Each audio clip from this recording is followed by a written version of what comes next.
Welcome to the deep dive. Okay, so you've brought us quite the pile today. We've got an investor presentation, a press release, and the earnings call transcript, all detailing the Q2 FY26 results for a major financial services player. That's right. And our job, really, is to sift through all this data, cut through the noise, and find the actual narrative, right? What's really going on. Exactly. The mission today is synthesizing everything up to September 30, 2025. With these big, dense reports, especially from a conglomerate like this one, the trick is knowing which numbers really tell the story. We need to get a quick feel for the momentum, what's driving the growth, and really importantly, how healthy the core assets actually are. Right. And just for context, especially with numbers this big, we'll be using CR, which stands for crore, meaning 10 million rupees, and UU for year-on-year change, quick shorthand. Good point. Helps keep things clear. So let's get that big picture view first. What the sources seem to show is, well, it's an interesting contrast. The top-line numbers, they look pretty steady. But underneath that, the engine seems to be running really hot. Okay, let's start with that surface view then, the consolidated numbers. So, consolidated revenue for Q2 FY26, 12,481 CR, that's up 4% year-on-year, respectable. Right, steady. And the consolidated profit after tax, the PAT, came in at 855 CR. That's a 3% rise year-on-year if you exclude some one-off things they mentioned. So yeah, like you said, steady. Not exactly, headline-grabbing growth. Exactly. And if you stop right there, you totally miss the real story. The ambition is all in the balance sheet growth. The assets. Look at the total lending portfolio. That's the NBFC, the non-banking financial company, and the HFC, their housing finance arm. Combined, it jumped to 1,077,855 CR. Wow, okay. That's a huge acceleration. 29% year-on-year growth. Hold on, 29% growth in the loan book, but only 4% growth in revenue. That gap, that's the story right there, isn't it? They're pouring money into scale, betting on future earnings. Precisely. They're playing the long game. And it's not just lending. The total AUM assets under management across asset management, life, and health insurance, that also grew strongly. 5,050,240 CR, up 10% year-on-year. So massive scaling in lending, while the fee businesses are still delivering solid double-digit growth. It's quite a balancing act. It is. And just for the record, these numbers were all approved by the board on October 30, 2025. Got it. Okay, let's dive straight into that lending engine then, that 29% growth. That's where the action is. It's where they're taking on risk, pushing strategically. Absolutely. And that really starts at the NBFC. It's the biggest piece of their lending puzzle. Its AUM hit 1,039,585 CR, which is up 22% year-on-year. Okay. But the real indicator of, let's say, internal velocity, that's disbursements, the actual money going out the door. It hit a record 21,990 CR. A record. Yeah, and get this, that's up 39% sequentially, just from the previous quarter. Wow, 39% quarter-on-quarter growth in disbursements, and what kind of loans are driving that? Well, digging into the sources, it's clearly focused on, let's say, higher yield retail stuff, personal and consumer loans, for instance. AUM, there was up 15% year-away, but the disbursements, up 52% year-on-year. 52%. Yeah. And unsecured business loans, AUM grew 24% year-on-year there, too. So it's definitely a push into consumer and unsecured territory. Which immediately brings up the big question, right? With that kind of aggressive push, especially unsecured, are they letting asset quality slip? That's the natural concern.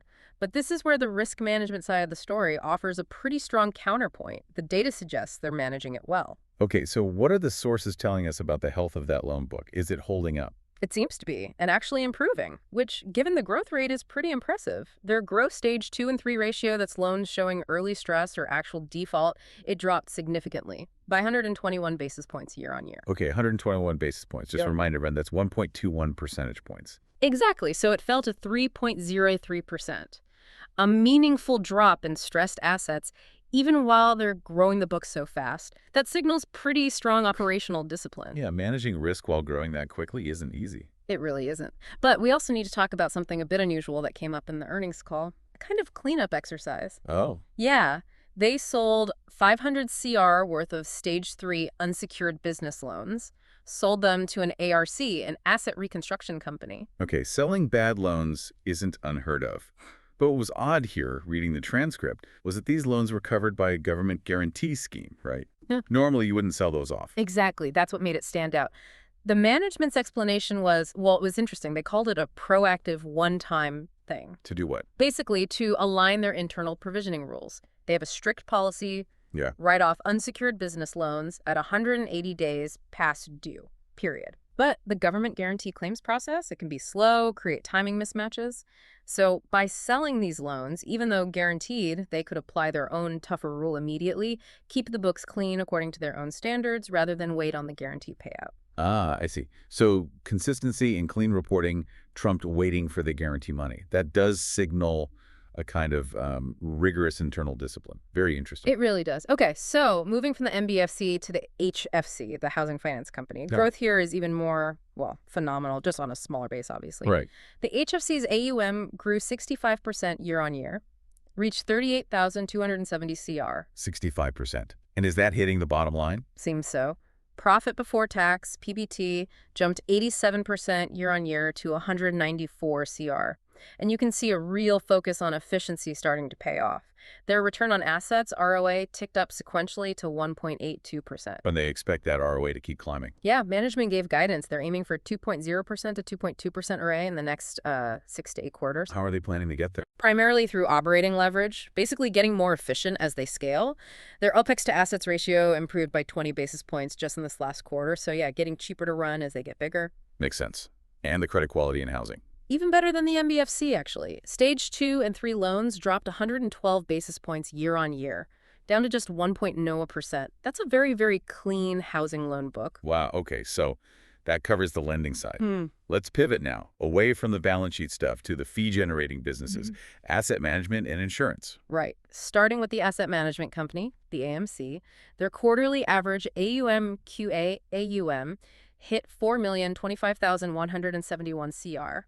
That's up 11% year on year. Solid growth in the mix. It's pretty healthy. Equity QAUM makes up about 45.3% of that, and they're serving a huge number of investors, 10.74 million folios. But where's the really exciting growth within asset management? Well, while the overall growth is decent, the real strategic headline is in the, let's call it, high-value space. PMSAF, that's portfolio management services and alternate investment funds. The growth there was, well, it's almost hard to believe, 685% year on year. Wait, 685%? That's not growth, that's an explosion. What's driving that? It tells you they are making a massive strategic push into that high net worth, higher fee segment. It's crucial for margins down the line. The numbers jumped from around 3,800 CR to over 30,000 CR AUM, including a big new mandate they won. They're suddenly a major player in alternates. Incredible. Okay, let's shift to insurance. Life insurance first. We've got H1 FY26 numbers here. They're calling themselves the fastest growing private life insurer. That's the claim. Individual first-year premium, or FYP, grew 19% year on year to 1,880 CR in the first half. But with life insurance, it's not just about the premiums coming in, right? It's about the value of that new business. Exactly. The key metric is the net VNB margin value of new business. Think of it as the expected profit from new sales. And that increased substantially, up 420 basis points year on year. Wow, 420 BPS, so 4.2 percentage points. How'd they manage that jump? Reached 11.6%. The management pointed to a better product mix. More traditional products, more protection policies, and also getting people to add more riders. Those typically have better margins. Makes sense. And crucially, they're keeping the customers they win. Their 13th month persistency, basically. How many customers stick around after year one stayed really high at 86%? That puts them in the top tier of the industry. Ooh. Shows it's quality business they're writing. Good sign. Okay, finally, health insurance. Also, H1 FY26 data, gross written premium, GWP, up 31% year on year. Yep, 2,839 CR makes them the fastest growing standalone health insurer. Their market share is up to 13.6%. And this is the business with that unit model, right? The health first thing. Exactly. That's their big differentiator. It's all built around using digital tools to incentivize customers to, well, be healthier, and the data they shared. It's pretty compelling proof that the model works financially. Right. They gave specific numbers linking healthy behavior to financial results. What were those key figures again? Okay, so about 9.4% of eligible customers actually earn what they call health returns, HR, through the program. Could be hitting step goals, things like that. And the impact. Those HR earners, they showed an 8% lower loss ratio for the company. And they stuck around longer, 11% better persistency compared to customers who didn't earn those returns. That's fascinating. A direct, measurable link between customer wellness activity and the company's bottom line. Lower claims, better retention. It really is remarkable data. Overall, their combined ratio claims and expenses versus premiums did improve slightly. down to 112% from 113% the previous year.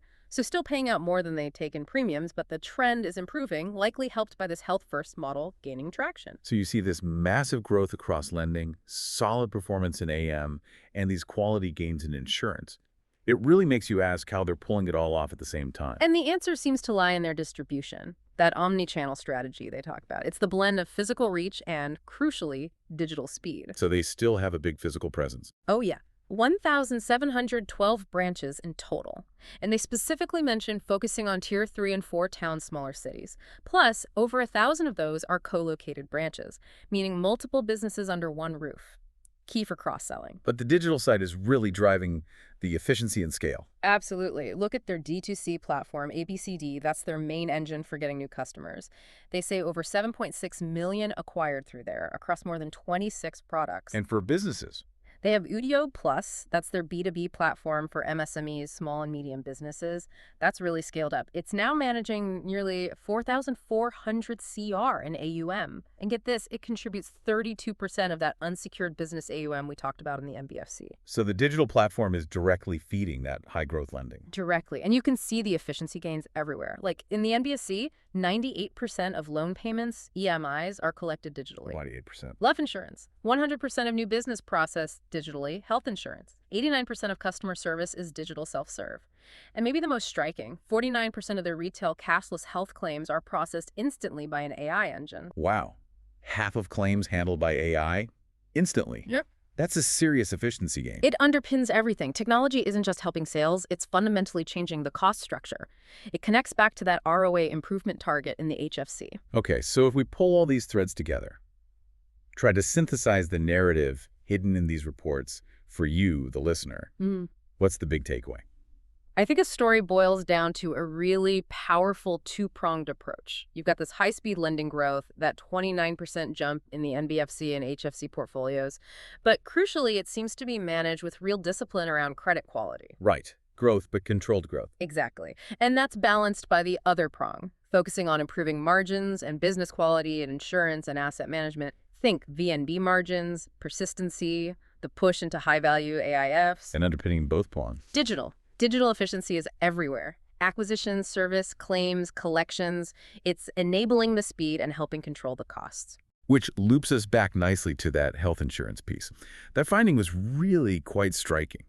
Measurable proof that getting customers engaged with their wellness, earning those health returns, it directly lowered loss ratios and improved persistency for the company. It really was. And it makes you think, doesn't it? It raises a pretty fundamental question, maybe for the whole industry. Which is? Well, when technology lets you nudge customer behavior in ways that demonstrably improve health and directly improve the company's financials, how far are we really from a future where insurance is less about just pooling risk? And more about actively managing and rewarding individual behavior based on real-time data streamed from apps and wearables.